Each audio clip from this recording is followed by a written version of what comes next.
রবকে শোনো, রব্বুনাল্লাযী আ'তা কুল্লা শাইইন খালকাহু সুম্মা হাদা। রব হচ্ছেন সেই, আমার প্রভু হচ্ছেন তিনি, যিনি সমস্ত সৃষ্টিকে, সমস্ত মাখলুকাতকে যিনি সৃষ্টি করেছেন, আর সৃষ্টি করার পর তার চলার জন্য পথ তৈরি করে দিয়েছেন। তিনি হচ্ছেন আল্লাহ পাক, যিনি সৃষ্টি করেন আর পথের দিশা দেন। তিনি হচ্ছেন আল্লাহ পাক, তিনি হচ্ছেন রব। শুধু বানান না, বানাবার পরে তার প্রয়োজনটাও মিটায় দেন। আল্লাহ পাক সেই আল্লাহ বলছেন, খালাকাল ইনসানা আল্লামাহুল বায়ান। তিনি মানুষ সৃষ্টি করেছেন। আমি সম্ভবত দ্বিতীয় দিনে আপনাদেরকে বলেছিলাম, মানুষ বানর থেকে আসে নাই, মানুষ ওরাং ওটাং থেকে আসে নাই, মানুষ শিম্পাজি থেকে আসে নাই, মানুষ বাঁদরের গোষ্ঠী নয়, মানুষ এসেছে মাটি থেকে, আদম থেকে। মানুষের পূর্বপুরুষ হচ্ছেন হযরতে আদম আলাইহিস সালাম। মানুষের পূর্বপুরুষ কে? আদম আলাইহিস সালাম। আর মানুষের পূর্বপুরুষ হচ্ছেন আদম আলাইহিস সালাম, আর তার উৎপত্তি হচ্ছে মাটি থেকে। মানুষ এসেছে আদম থেকে, আদম এসেছে মাটি থেকে। এখন আল্লাহ পাক বলছেন যে আমি হচ্ছি তোমার স্রষ্টা, আমি তোমাকে বানাইছি। কোরআনে কারীমে কথা এভাবে বলছে, কাইফা তাকফুরুনা বিল্লাহি ওয়া কুনতুম আমওয়াতান ফাহিয়াকুম সুম্মা ইউমীতুকুম সুম্মা ইউহয়ীকুম সুম্মা ইলাইহি তুরজাউন। হে মানুষ, তোমরা কিভাবে কুফরি করো, অস্বীকার করো, আল্লাহর সাথে নাফরমানি করো? কিভাবে করো? যে আল্লাহ তোমাকে, তুমি ছিলে মৃত্যু, তোমাকে আল্লাহ পাক জিন্দা করেছেন। এই জিন্দা থেকে আবার মৃত্যু করবেন, আবার মৃত্যু থেকে তোমাদেরকে জিন্দা করবেন, আবার সেই আল্লাহর কাছে তোমাদেরকে ফিরে আসতে হবে। সুতরাং মানুষ জন্মের পূর্বে সব মৃত্যু ছিল, একথা তো আজ বিজ্ঞান সম্মত কথা, বৈজ্ঞানিক সত্য কথা। মানুষ জন্মের আগে মৃত্যু ছিল। কিভাবে? মানুষের উৎপত্তি কোত্থেকে এলো? কোরআনে কারীম তা পরিষ্কার করে বলছে, তোমাকে কিভাবে সৃষ্টি করেছে তুমি দেখো। সন্তান মায়ের জরায়ুতে আসার পূর্বে সে ছিল পিতার শুক্রকীট আর মায়ের ডিম্বাণু, অর্থাৎ স্পার্মটোজন এবং ওভাম, এই দুটি জিনিসের মধ্যে সে বিভক্ত ছিল। মায়ের বক্ষপিঞ্জর এবং পিতার পৃষ্ঠদেশ থেকে সবেগে নির্গত এক ফোঁটা পানি দিয়ে আমি আল্লাহ পাক তোমাকে সৃষ্টি করেছি। কোরআনে কারীম বলছে, হাল আতা আলাল ইনসানি হিনুম মিনাদ দাহরি লাম ইয়াকুন শাইআম মাযকুরা। মানুষের জীবনে কি এমন এক সময় এসেছিল না যখন সে উল্লেখযোগ্য বিষয় বস্তু হিসাবে পরিগণিত ছিল না? তোমার নাম ছিল না, পরিচয় ছিল না, কিছুই ছিল না, দুনিয়ার কেউ তোমাকে জানতো না, শুনতো না। আমি আল্লাহ পাক তোমাকে সৃষ্টি করেছি। তুমি কোত্থেকে এলে? কোরআনে কারীম থেকে তা জেনে নাও। আল্লাহ রাব্বুল আলামিন বলেন, ইন্না খালাকনাকুম মিন তুরাবিন সুম্মা মিন নুতফাতিন সুম্মা মিন আলাকাতিন সুম্মা মিন মুদগা। আমি রাব্বুল আলামিন তোমাকে সৃষ্টি করেছি, মাটির উপাদান দিয়ে তৈরি করলাম। মা বাপের, পুরুষের স্পার্মটোজন আর মহিলাদের ওভাম দুটোতে মিলে মায়ের গর্ভের ভিতরে নাপাক পানি ফোঁটাকে জমাট রক্তে পরিণত করে দিলাম। এই জমাট রক্তকে গোশত বানালাম, কচি কচি হাড় দিয়ে একটা বডি, একটা স্ট্রাকচার তৈরি করলাম। তারপরে ফাকাসাউনাল ইযামা লাহমা, গোশত দিয়ে, রক দিয়ে, চামড়া দিয়ে সুন্দর করে ছাউনি দিয়া মায়ের গর্ভের ভিতরে আমি আল্লাহ রব্বুল আলামিন তোমাকে বানাইছি। মায়ের পেটের ভিতরে ফি কারারিম মাকিন, একটি সুরক্ষিত জায়গায় তোমাকে আমি রেখে দিলাম, যেখানে কোনো রোগ, কোনো জার্ম যেখানে পৌঁছতে পারবে না, কোনো অসুবিধা হবে না। এমন একটা জায়গায়, এমন একটা ইন্টেনসিভ কেয়ার ইউনিটের ভিতরে রেখেছি। সুবহানাল্লাহ, একটা ইন্টেনসিভ কেয়ার ইউনিট। যেখানে কোন রকমের কোন জার্ম প্রবেশ করে বা করবার কোনো ক্ষমতা নাই কারো, এমন একটা যে একটা প্যাকেট, সুন্দর একটা প্যাকেট, একটা কভারের মধ্যে তোমাকে তৈরি করা হলো মায়ের পেটের মধ্যে। তারপরে আজকে তুমি কুফরি করতেছো, আজকে আমাকে অস্বীকার করছো। ওই গর্ভের ভেতরে আমি ইচ্ছে করলে রক্তের পিণ্ডের আকারে মায়ের গর্ভ থেকে আবর্ষণ করে দিতে পারতাম, দুনিয়ার মুখ দেখতে পারতে না। মায়ের পেটের ভেতর থেকে মরা সন্তান হিসাবে বের করে দিতে পারতাম, বিকলাঙ্গ করে বের করে দিতে পারতাম, পঙ্গু করে বের করতে পারতাম, পারতেন না? আল্লাহ রাব্বুল আলামিন বলেন কেমনে বানালাম?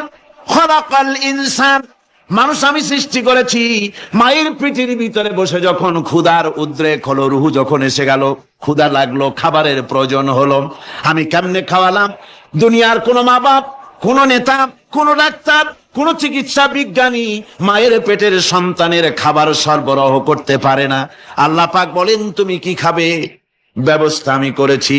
মায়ের মাসিক অসুখকে বন্ধ করে দিয়ে মায়ের নাভির সঙ্গে তোমার নাভির সাথে তার লাগাইয়া দিয়েছি, আর ওই তারের মাধ্যমে রক্ত বের করে দিয়া মায়ের রক্ত দিয়ে তিল তিল করে তোমারে বড় করেছি।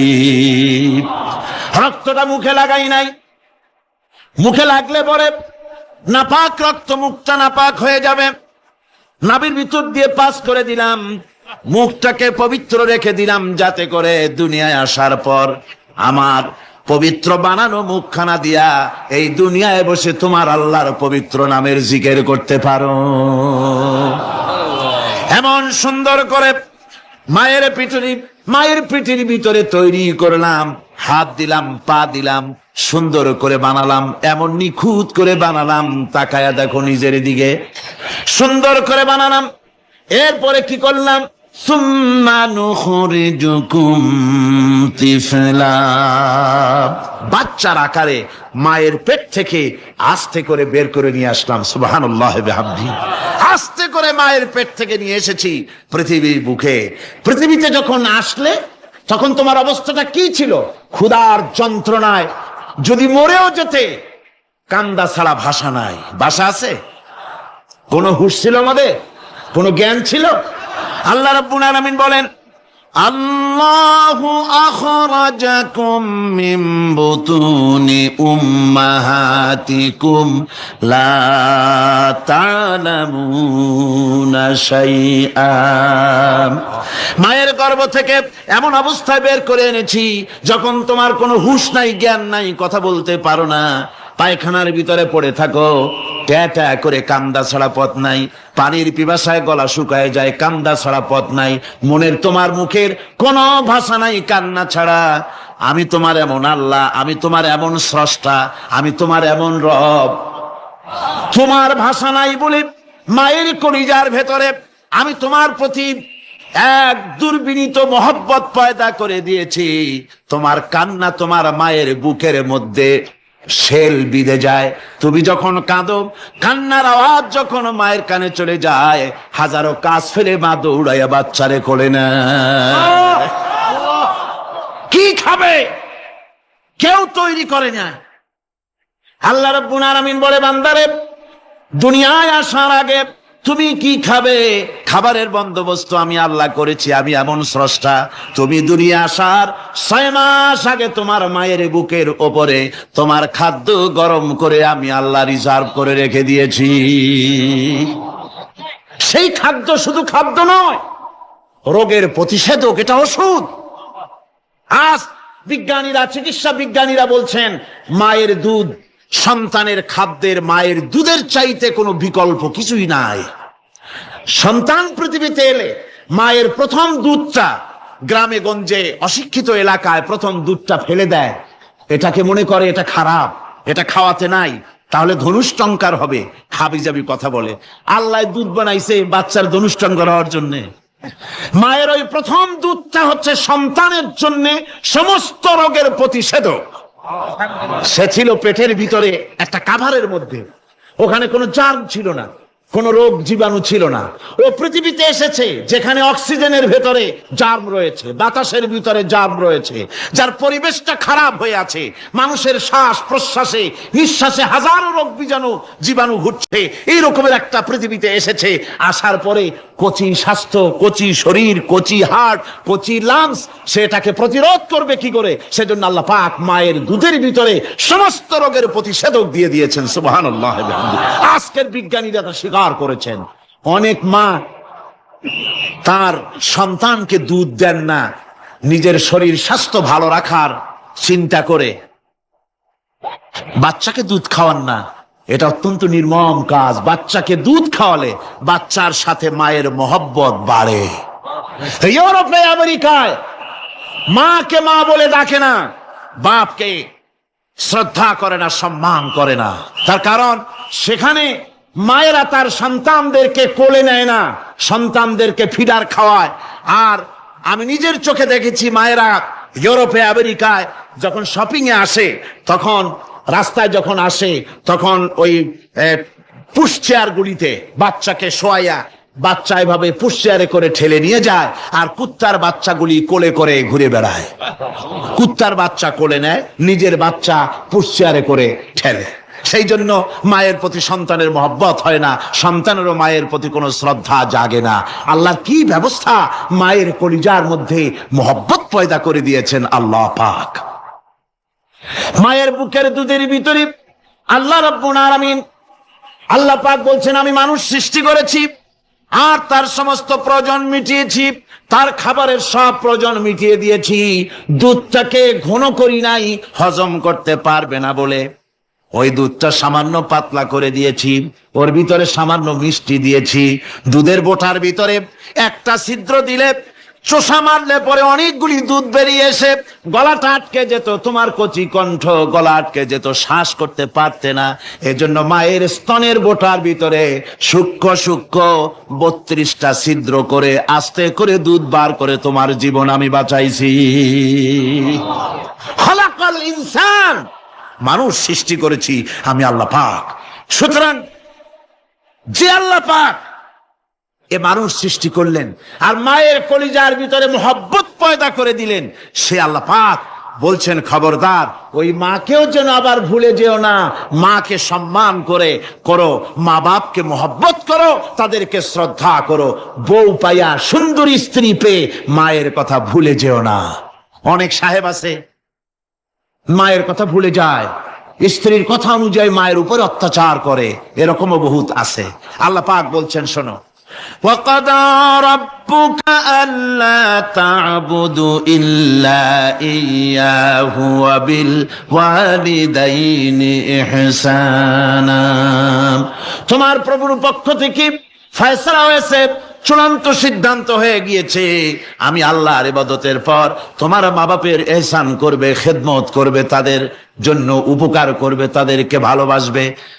আল্লাহ রাব্বুল আলামিন বলেন, মা বাবার সঙ্গে কেমনে কথা বলবে, তাদের সাথে কিভাবে আচরণ করবে, আল্লাহ তাও শিখিয়ে দিয়েছেন। আল্লাহ পাক বলেন, ওয়ালা তাকুল লাহুমা ওয়া কুল লাহুমা কাওলান কারীমা। মা বাবার সাথে সম্মানজনক কথা বলো। ওয়া কুল লাহুমা কাওলান কারীমা, সম্মানজনক কথা বলো। মাথায় ঝাঁকি দিয়ে রাগ করে চোখ মোটা করে কথা বলো না। তুমি সন্তান, তোমার জন্য সবচাইতে বড় পীর তোমার আব্বা, তোমার আম্মা, ঠিক কিনা কন? ছেলের জন্য, মেয়ের জন্য, সন্তানের জন্য সবচাইতে বড় পীর কে? বাপ মা। এটা ভালো করে মনে রাখতে হবে।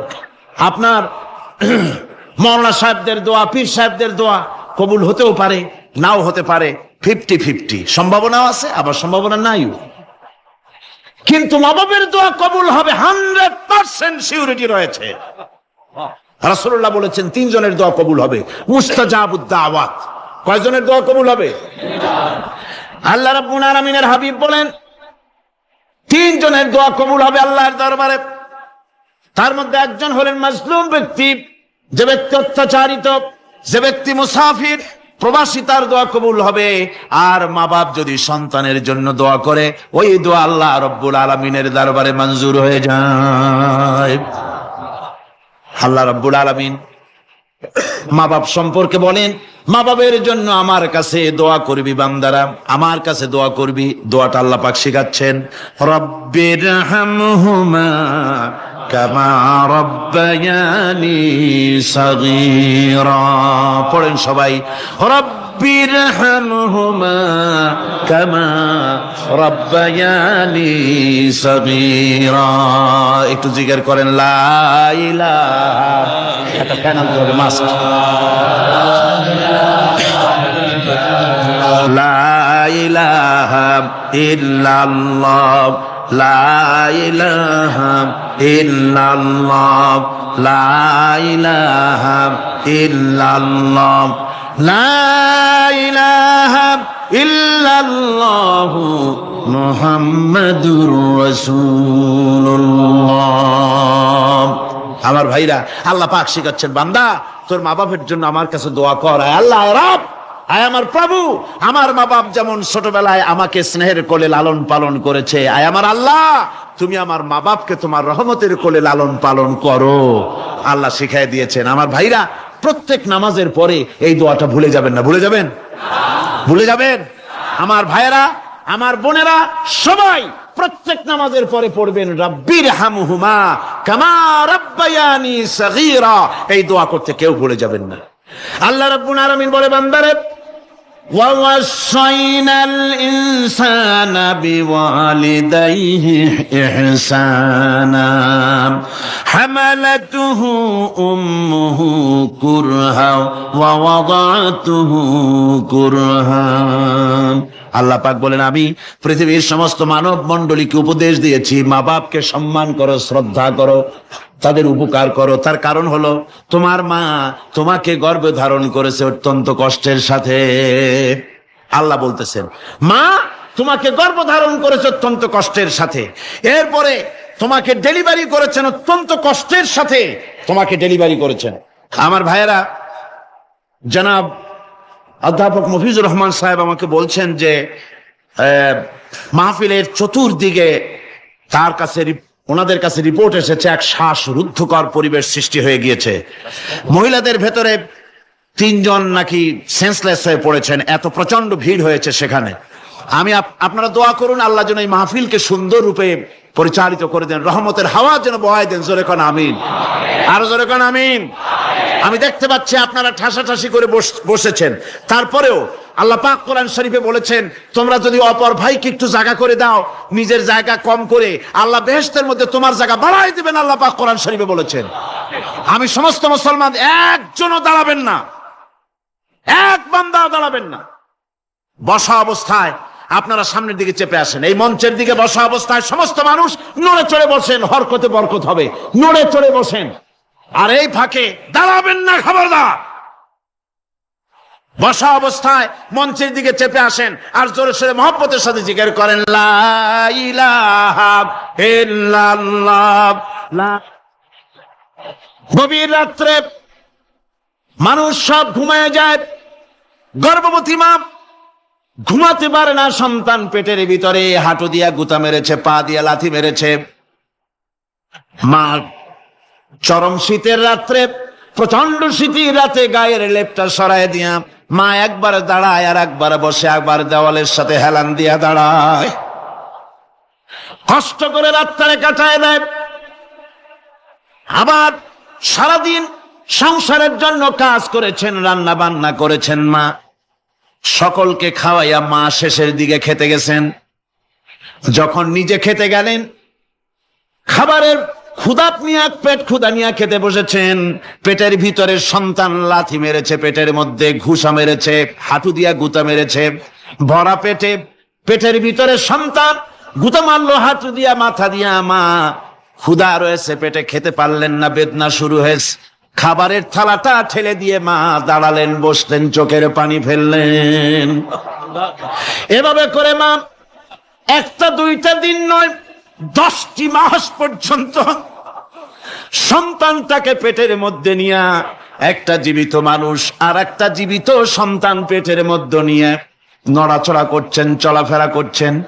কিতাবের মধ্যে এসেছে রাতের বেলায় মা যে ঘুমাতে পারেন না সন্তানের নড়াচড়ার কারণে, রাতভর ইবাদত করলে যত সওয়াব পাওয়া যেত আল্লাহ ওই সওয়াব মায়ের আমলনামায় লিখে দেন। সন্তান